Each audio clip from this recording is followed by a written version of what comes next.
یعنی که شهر عرفه شهر پیغمبران گفتگی جا هسته. مکان حضرت ابراهیم رو از بلندی با آتش میپرتوفتن، انا همون جا داریم.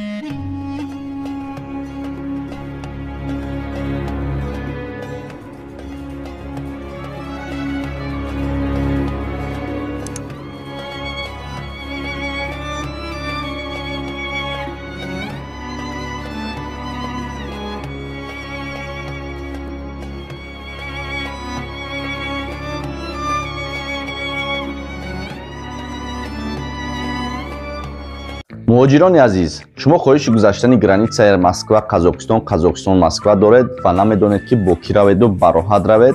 اکای درویش قطعی اکای اسرار هرچون در همین راه میروند میآیند و با ماشین های 2 تا کمری 5 و 1 تا کمری 6 ماشین های بهترین تعریف همون میکنیم. تعریف باید شما بکنید. رقم هایی که در روی اکران هسته، واتساپ شون کار میکند، همش هسته. زنگ زنید، از نوع ما گپ زنید و شما حتما چیکار میکند؟ تخفیف سکیدکا میکند و رفته اومده حتما به من زنگ میزنید که اکا رحمت در حقیقت انسان خوب بوده. چیزی که در ویدیو گفتی همون چیز بوده است. همین دوستان عزیز نمره احوال سخنی کنید، باز واتساپ شون زنگ زنید و احوال پرسی کنید، نرخ نوشونه بپرسین، از دیگران فرق دارد.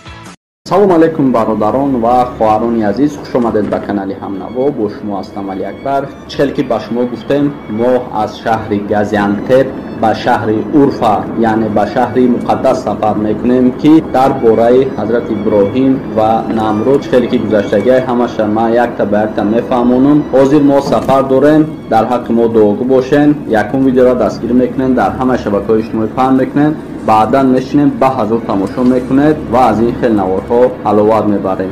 با ما باشید.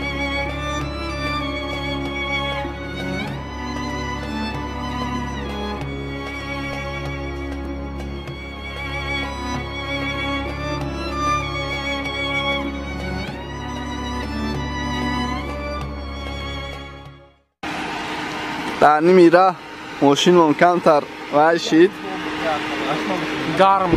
گرم شید ماشین ما. خیر باشه شلوکی با خیره نگه با ایران شده که بینیم چی گم میشم.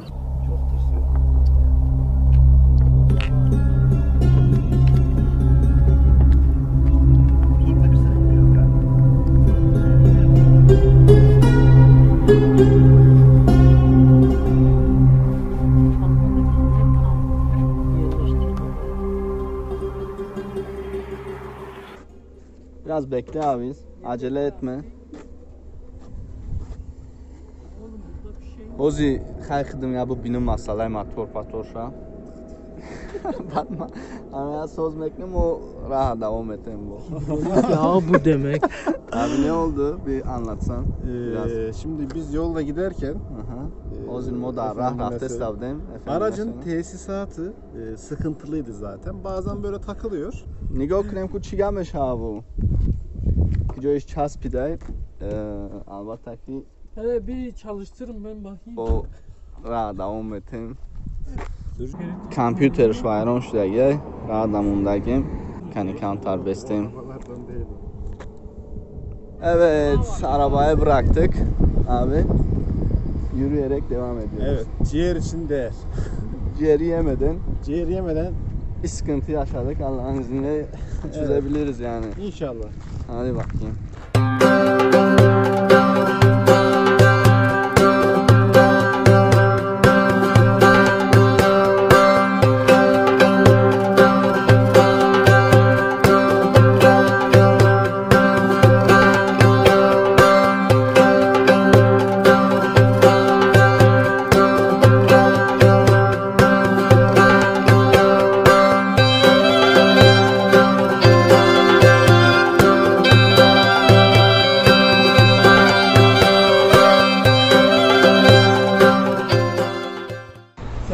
دوستان عزیز از ما اومدیم ماشینا پارکوفکا کردیم ben de maske takayım da Takla. sonra işte şimdi sıra neydi?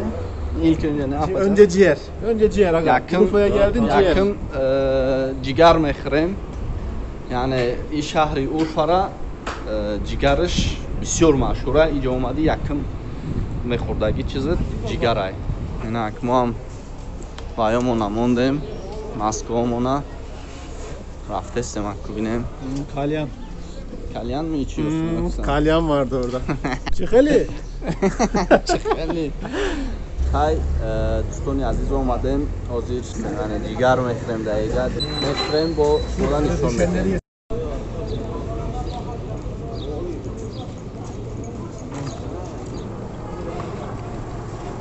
Hello bolazar. Kamtar ne ki tezay. Nabosha mazаш хела ҷолиб ба маза. дар ҷо омади саҳар қати ҷигар кабоб мехӯрем. Хуш дӯстони азиз, ҳозир мо аз хӯрдани ҷигар баромадем. Ҳозир навбати ана ҳамон манзарае ки ҳамаи мо шумо интизорем. Akif sen ne diyorsun bakayım? Yani Urfa'ya arkadaşlar geldiğiniz zaman zaten yapmanız gereken tek şey ciğer yemek. İlk önce yiyeceksin ciğer abi. yiyeceksin. Abi ciğer yiyeceksin. Ana, Ciğer yedikten dur, sonra dur, balıkla dur, göle dur. gideceksin. Ҳозир мегӯяд ки кадом ки шаҳри Урфа меяд якм ҷигар мехӯрад, яъне ҷигар кабоб. Ciğer yedikten sonra abi balıklı göle gideceksin abi. Баъди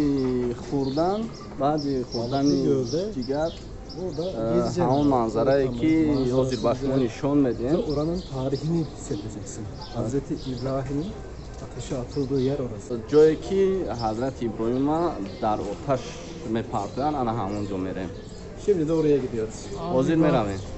Дар ин ҷо агар ниқоб ҳам накунӣ ҳечи намекунад, лекин ҷое ки бисёр одамай ман хостум ки ниқоб мамонам. Аллакай аз ҳамин ҷо сар мешавад, дар ин ҷо моҳиҳоро мебинем. Вале ҳозир мо ҷои асосиш мерем. Аллакай мо аз дари ҳамон манзарае ки дар ҳақиқат шумо мехоҳем бибинем дар омадем ва насиб карда боша ҳамаша нишон медиҳем ва мефаҳмонем худохоҳ.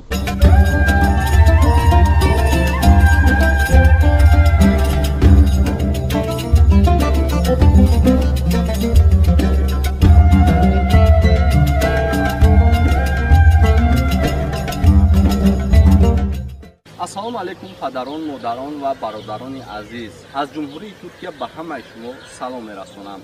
фикр мекунам ки хуб ҳастем, тинҷастем. Мо дар яке аз манзараҳое ки ҳамаи шуморо мехоҳам ки биёед инҷоро зиёрат кунед, чунки ҳамон манзарае ҳаст ки ҳазрати Иброҳимро аз боло, ҳозир мо боло ҳам мерем, аз ҳамон боло ба оташ мепартоянд ва дар ана ҳамин ҷое ки мебинед, дар ин ҷо моҳиҳо аст ва дар ин ҷо мепартоянду мисол ба амри худованд ҳамон оташ ба об мубаддал мегардад. Ба ҳамин хотир хостем ҳамин ҷои муборакро барои шумо нишон диҳем. барои ҳамин видео ва барои ана ҳамин манзараи зеборо ҳамаи мо дидан лайк ва поделиться кунед, баъдан ба ҳазур мешинем, якҷоя тамошо мекунем, моро пайгирӣ кунед. Хуш дӯстони азиз, дар чиқед мебинед аз тарафи дасти рост масҷид аст ва даромадаш ана ҳамин ҷо аст. Дар ин ҷо моҳиҳое ки мисол ман дар борааш пурратар маълумот медиҳам, вале ҳозир ман мехоҳам ки танҳо ҳаминҷоро нишон диҳам, чунки шояд мумкин набоша камера кини фаҳмондан қим меша. Ҳамаашро якто ба шумо хуб мефаҳмонам. Меравем. аллакай чихеле ки мебинед мо ворид шидем дар дохили ҳамин манзараи зебо ва мебинед дар ин ҷо моҳиҳо аст. моҳиҳоро бинед камтарозир мо вайш метем ё барои моҳиҳоро ҷамъ кардан ай дӯстон. ҳозир моҳиҳоро мо ҳамаашро ба шумо нишон медем. ин хӯрокаи моҳиҳо мешавад. чихеле ки ҳозир мебинед моҳиҳо ҷамъ мешаванд. нигоҳ кунед. дидед чӣ хел манзараи зебо. яъне ки аз ин ҷо хӯрокҳоро медиҳем ба моҳиҳо ва иншоалло ки савобшам мерасад. наши тӯтикиш мекунем, мепарчем.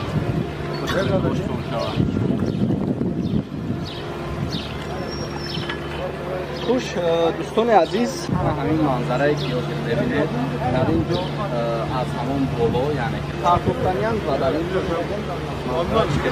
салом, номи ман Ёқуб аз ин шаҳри Урфа ҳастам. аз тарафи ин ҳукумати шаҳр вазифа дорам то сайёҳонро ба таърихи ин манзил аз наздик ройгон шинос кунам. ба шаҳри Урфа хуш омадед. Урфа шаҳри пайғамбарон аст. аввал ба шумо инро бигӯям, барои чӣ пайғамбарон ба ин шаҳр омаданд. اینجا مسوپوتامیا میباشد از سببی که دریای دیجله و فرات در اینجا است مدنیت ها اینجا رو انتخاب میکنند. حاصلناکی خاک اینجا خیلی پرثمر است. از سبب خیلی بد بودن مدنیت اسلامی یا اینکه یکتاپرستی خداوند پیغمبرها رو میفرستد. یکی از این پیغمبران حضرت ابراهیم علیه السلام میباشد. ابراهیم خلیل الله در اینجا زندگانی میکند. پادشاه بابل نمرود بودپرست و سنگها رو بودها رو پرستش میکرد. حضرت ابراهیم باشد ضد آن بودها برمیخیزد و آنها رو میشکند. نمرود باشد برای جزا دادن به حضرت ابراهیم اینجا رو به آتش میزند. یگان حیوان به حضرت ابراهیم یاری نمیرساند تا از آتش بیرون شود. از بس که خچیرها تنها هیزو بکشند خداوند آنها رو جزا میدهد و آنها تولد نمیکنند.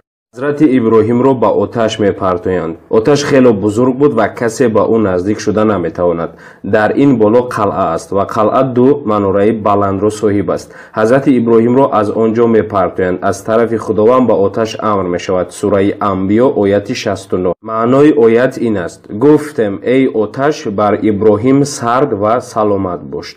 آتش در این اینجا آب می شود. هیزم ها ماهی یعنی آتش با آب و هیزم ها با ماهی مبدل می گردند.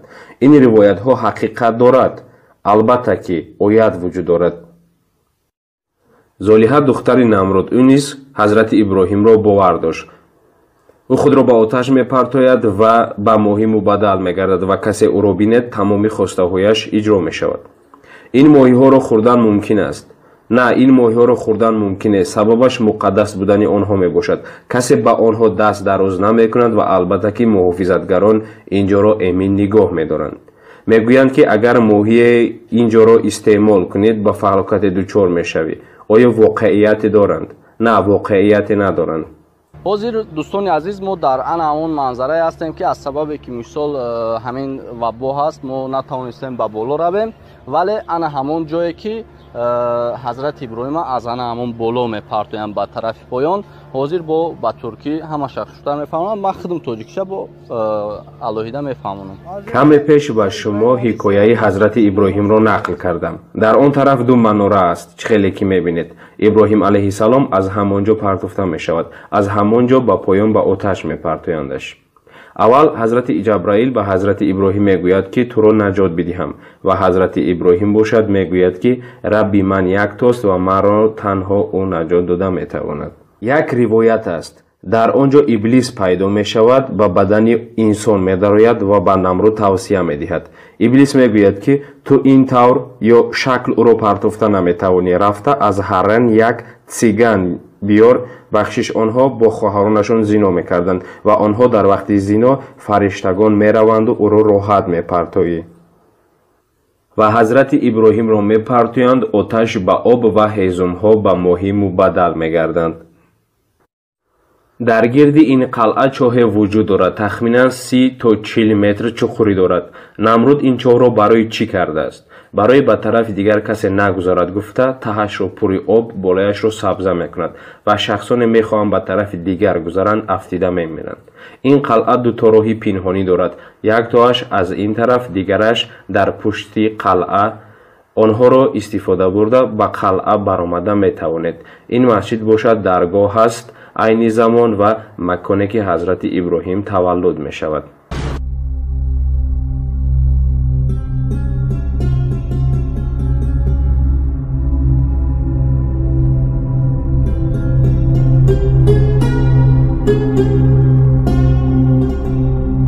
کانال ما در سامانه یوتیوب هم نوا ابونه شو و از ویدیوهای نو با خبر باش.